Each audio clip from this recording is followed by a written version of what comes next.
अलीगढ़ आस्था संस्था की एक प्रेस वार्ता का आयोजन रामघाट रोड स्थित पराग रेस्टोरेंट में किया गया। इस अवसर पर पत्रकारों को संबोधित करते हुए आस्था के संस्थापक एवं मुख्य संयोजक हिमांशु गर्ग ने बताया कि पिछले 05 वर्षों की भांति इस वर्ष भी माता पार्वती एवं भोलेनाथ के विवाह पर्व महाशिवरात्रि के उपलक्ष्य में संस्था ने 25 कन्याओं का सामूहिक विवाह 23 फरवरी रविवार दोपहर 12 बजे पराग डेयरी पर आयोजित किया है, जिसमें प्रत्येक जोड़े को संस्था के द्वारा दिए गए उपहारों के साथ मुख्यमंत्री सामूहिक विवाह योजना के माध्यम से 51,000 का लाभ भी दिलाया जाएगा। सामूहिक विवाह कार्यक्रम का शुभारंभ सांसद श्री सतीश गौतम एवं महापौर श्री प्रशांत सिंघल दीप प्रज्वलन कर करेंगे। कार्यक्रम के मुख्य अतिथि जिलाधिकारी श्री संजीव रंजन, मुख्य यजमान श्री अतुल अग्रवाल, SPPL कार्यक्रम अध्यक्ष श्री राजीव अग्रवाल, रेमंड अति विशिष्ट आस्था परिवार ने लिया, क्योंकि ये भगवान भोलेनाथ और माँ पार्वती के विवाह की शिवरात्रि है, इसलिए कुछ निम्न आय वर्ग की कन्याओं का विवाह आस्था परिवार इसमें कराता है। लगभग 25, 26, 22 जितने जोड़े आस्था परिवार को बनते हैं, हर वर्ष कराने का काम विगत 2019 से आस्था परिवार करता आ रहा है। इसी क्रम में इस वर्ष भी 23 तारीख दिन रविवार को 25 कन्याओं का सामूहिक विवाह आस्था परिवार कराने जा रहा है। अब तक विगत वर्षों में 159 कन्याओं का विवाह आस्था परिवार अपने माध्यम से करा चुका है, और ये 25 जो कल होने वाले विवाह है, इनको जोड़ करके 184 की संख्या आस्था परिवार की कन्या विवाह की हो जाएगी। मैसेज आपका होगा सभी शिव भक्तों को। विगत 27 वर्षों की भांति 28वें वर्ष भी आस्था का ये एक महाशिवरात्रि का कैंप लग रहा है। आप जैसा कि विगत वर्षों में देखते आए हैं कि ये इतना विशाल कैंप लगता है कि इस आसपास के क्षेत्रों में कहीं नहीं लगता। यहाँ हर तरह की सुविधाएं रहती हैं। इन सब के अलावा इसमें एक जो पिछले विगत 6-7 वर्षों से जुड़ी हुई है कि हम गरीब कन्याओं के विवाह करते हैं, तो उसमें विवाह सरकारी संस्थान के माध्यम से और हमारी अपनी संस्था के माध्यम से उसमें सारी सुविधाएं उसमें दी जाती हैं, और सरकार की तरफ से जो अनुदान मिलता है वो तो मिलता ही है। उसके अलावा हम लोगों की तरफ से भी, इस संस्था की तरफ से भी जो सामान मिलता है वो हम उनको प्रेमपूर्वक भेंट करते हैं। कि इस बार क्या विशेष रहेगा, क्या खास रहेगा? इस बार के लिए कुछ चीज़ें अलग से रखी गई हैं, जैसे कि सबसे ज़्यादा रास्ते में आपको मालूम है कि पेयजल की बहुत समस्या रहती है, और जैसे जैसे आबादी बढ़ती आ रही है पेयजल की समस्या बढ़ती ही जा रही है। साफ शुद्ध जल मिल जाए इंसान को, ये अपने आप में बहुत बड़ी बात है। तो इस बात को ध्यान में रखते हुए हमारे कैंप ने इस बार बिस्लरी वाटर के डिस्पेंसर लगाए हैं, जैसे कि स्वच्छ नॉर्मल वाटर, RO वाटर उनको प्रोवाइड हो सके और उनको किसी प्रकार की कोई भी असुविधा ना हो। वो पानी पी भी सकते हैं, भर के ले जा भी सकते हैं। पिछले वर्ष की तरह आप लोगों ने मांग की थी हेलीकॉप्टर वर्षा कराने का, इस बार भी किया आपने? ये एक प्रशासनिक कार्य है, इसमें हम लोग मांग तो करते ही हैं। अब ये देना ना देना उनके कार्य है। इस बार मांग की है आपने? वो सदा की भांति वो हमारी रहती है मांग कि शिव भक्त कांवड़ियों पर जो उनकी शिव जी की बारात है उस पर पुष्प वर्षा अगर उनसे स्वागत किया जाए तो बहुत ही उत्तम विचार है ये। पूर्व वर्षों की भांति इस बार महाशिवरात्रि के पावन पर्व पर हमारा स्वास्थ्य शिविर दिनों रात 24 तारीख की सुबह प्रातः से और 26 तारीख की सुबह 4 बजे तक निरंतर किसी भी तरह की, वैसे तो हम काम यही करते हैं कि सभी सकुशल रहे, लेकिन फिर भी किसी तरह का उनको सेवाओं की ज़रूरत पड़ती है, तो निरंतर उसका स्वास्थ्य सेवाएँ उनको लिए पूरी तरीके से दी जाएंगी। और इसमें राउंड द क्लॉक इसमें मेडिकल और पैरामेडिकल दोनों तरह का स्टाफ, जिसमें अगर लोगों के अक्सर लोगों को पैरों में दर्द की शिकायत या किसी मौसम की वजह से सर्दी जुकाम भी हो सकता है। कभी अक्सर लोगों की ज़्यादातर जो पूर्व में देखा गया है कि लोगों के पैरों में ज़्यादातर चोटें अक्सर आती हैं, तो उनकी ड्रेसिंग पट्टी और जो उनको इलाज दवाएँ हैं पूरी तरह का, मतलब उसमें जो है रुकने की पूरा लगभग हमारे पास अलग से तो ही है 60 लोगों के लिए, तो हम अपना रातों दिन के लिए है व्यवस्था रुकने का आराम करने के लिए। की भांति आस्था परिवार 2025 में भी माता पार्वती और भगवान भोलेनाथ के विवाह पर्व महाशिवरात्रि के अवसर पर बाराती स्वरूप भगवान भोलेनाथ के कांवड़िया शिव भक्तों की सेवा के लिए तत्पर है।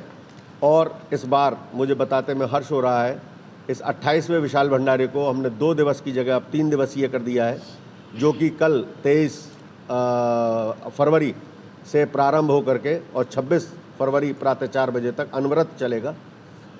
और उसके अंदर दोनों दिन 24 और 25 की शाम को हर शाम भोले के नाम से भजन संध्या शिव भक्त कांवड़ियों के लिए उनके थकान को मिटाने का एक प्रयास, और उसके साथ में एक संपूर्ण मेडिकल कैंप जो कि आस्था मेडिकल कैंप के नाम से लगता है अलग से।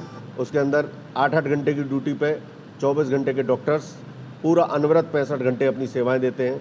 एम्बुलेंस, स्ट्रेचर से लेकर के सारी सुविधाएं वहाँ पे उपलब्ध रहती हैं किसी भी विषम परिस्थिति के लिए। साथ ही एक्यूपेंचर थेरेपी के माध्यम से 6-7 मशीनों के माध्यम से हम दिन रात सेवा उन कांवड़ियों की, शिव भक्तों की थकान मिटाने के लिए करते हैं, जिसके ऊपर 5 मिनट की थेरेपी के बाद उनकी पूर्व की थकान जो है वो आगे उनको नई ऊर्जा के साथ चलने के लिए प्रेरित करती है। और इसके साथ में सभी प्रकार के व्यंजन, जैसा अपने परिवारों में विवाह कार्यक्रम होता है और हमारे यहाँ टिक्की, चाउमीन, पाव भाजी, ढोकला, पड़ाके, आइसक्रीम इत्यादि इत्यादि काउंटर्स के साथ फ्रूट काउंटर, मॉकटेल काउंटर, उसके ऊपर फ्रेश जूसेस और मिल्क शेक्स का आयोजन आस्था परिवार द्वारा अनवरत 65 घंटे लगातार चलता रहता है। ये सब शिव भक्त कांवड़िया अपनी यात्रा को सफल, सुखद एवं मंगलमय करें, आस्था परिवार इस प्रकार की कामना भगवान भोलेनाथ से करता है। साथ ही 2019 से हमने इसके अंदर एक नया आयाम जोड़ा है और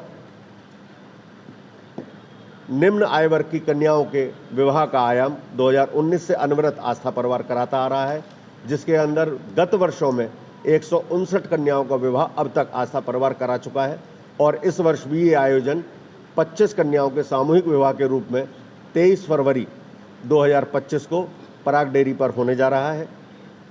दिन में 12 बजे से प्रारंभ ये कार्यक्रम उन सब की नव दाम्पत्य जीवन की सफल कामना भगवान भोलेनाथ से उनके विवाह पर्व पर हो रहा है, तो ये सफल उनकी होने की कामना आस्था परिवार करता है। और इसके साथ ही ये एकमात्र संस्था है जिसके माध्यम से जो विवाह होते हैं यहाँ पे, उनको समाज कल्याण विभाग उत्तर प्रदेश द्वारा मुख्यमंत्री सामूहिक विवाह योजना के अंतर्गत 51,000 रुपये का लाभ प्रत्येक जोड़े को दिलाया जाता है। ये एकमात्र संस्था अलीगढ़ के अंदर काम कर रही है जो समाज कल्याण विभाग यानी कि उत्तर प्रदेश सरकार के संग कोऑर्डिनेशन करके इस कार्यक्रम को कराती है। इसके अंदर 51,000 रुपये का लाभ हम सरकार की ओर से, समाज कल्याण विभाग की ओर से दिलवाते हैं। साथ ही अपनी ओर से हम संपूर्ण उसकी गृहस्थी का सामान जैसे कि सेफ, अलमारी, बेड, गद्दा, तकिया, चादर, कंबल, 4 कुर्सी, 1 मेज का सेट, साइकिल, सिलाई मशीन, मिक्सी, 51 बर्तनों का सेट स्टील का, नान, पंखा, प्रेस, कैसरोल, कपड़े सुखाने का stand, shoe rack, hanger, pine set, toaster, पायल, बिछिया और एक सोने की नथ, ये सभी प्रकार की चीज़ें देने का, और साथ ही 5 जोड़ी बेटी के और 2 जोड़े बेटे के कपड़े, ये सभी सामान अपनी ओर से संस्था समाज कल्याण से अलग उन सबको उपहार स्वरूप देती है और उन्हें उन सबके भविष्य उज्जवल की कामना करती है। वही जिसमें 25 जोड़ा होगा आपके, मुझसे ये प्रश्न कुछ अधिकारियों ने किया था, नाम नहीं ले सकता हूँ, लेकिन मैंने उनको सहज भाव से इस बात को कहा कि मुझे किसी के लिए भी आपत्ति नहीं है, क्योंकि मुझे मालूम है गरीब की बेटी केवल गरीब की होती है, वो किसी समुदाय विशेष से या धर्म से नहीं होती। जिसके पास में बेटी है और धन नहीं है लगाने के लिए, उन सब का यहाँ पर स्वागत है। बस मेरी व्यवस्था ये है, क्योंकि महाशिवरात्रि का पावन पर्व है, माता पार्वती और भगवान भोलेनाथ की शिवरात्रि के पर्व पर मैं इस कार्यक्रम को करा रहा हूँ। मुझे धर्म जाति से कोई लेना देना नहीं है, लेकिन वो भी मेरे ही हृदय को सहर्ष भाव से स्वीकार करते हुए यहाँ पे हिंदू रीति रिवाज से शादी करने को लिए तैयार हों। वो ऐसे जो भी जोड़े आना चाहते हैं, मैं उनका हृदय से स्वागत करता हूँ। जिस तरीके से फ्लाईओवर का काम चल रहा है, निसंदेह इसके लिए प्रशासन को थोड़ा सा सजग रहने की आवश्यकता है, क्योंकि वहाँ पे सड़क टूटी हुई है, कुछ जगह लोहा हो सकता है, उस मार्ग को सुगम करना चाहिए अगले 2-3 दिन के लिए। ये मेरी प्रशासन से निश्चित रूप से मांग होगी और मैं मानता हूँ कि प्रशासन लगा होगा। और जहाँ अव्यवस्थाओं की बात है कि पुल बन रहा है, तो बड़े आयाम के लिए कुछ तकलीफ़ें होती हैं, और वो सारे समाज को झेलनी पड़ती हैं। बस इसमें निवेदन इतना ही है प्रशासन से कि वो उस यात्रा को जितना सुगम बनाने के लिए अपनी ओर से प्रयास कर सकते हैं। पुल के कार्य को चाहे तो 2 दिन के लिए रोका जा सकता है। अगर उसके दो दिन के लिए रोक करके अगर प्रशासन केवल उस पट्टी को दोनों तरफ की को कांवड़ियों के लिए और एक तरफ से वाहनों के लिए करता है तो मैं समझता हूँ थोड़ा सा यात्रा सुगम हो जाएगी उनके लिए। भोले भक्तों के लिए क्या भक्तों के लिए बस मेरा एक ही नम्र निवेदन है कि किसी प्रकार का वो जो है नशा ना करें इस आयोजन में, इस यात्रा में। और डीजे की हाइट जो प्रशासन की ओर से निर्धारित है, कृपया उससे ऊपर का डीजे न रखें जो हाई टेंशन लाइन से छुल करके कभी हादसा होने की संभावना रहती है। तो मेरा नम्र निवेदन है, इस त्यौहार को बड़े आनंद के साथ मनाना चाहिए और हम सब की यात्रा शुभ मंगल में आनंद में हो, ये आस्था परिवार कामना करता है।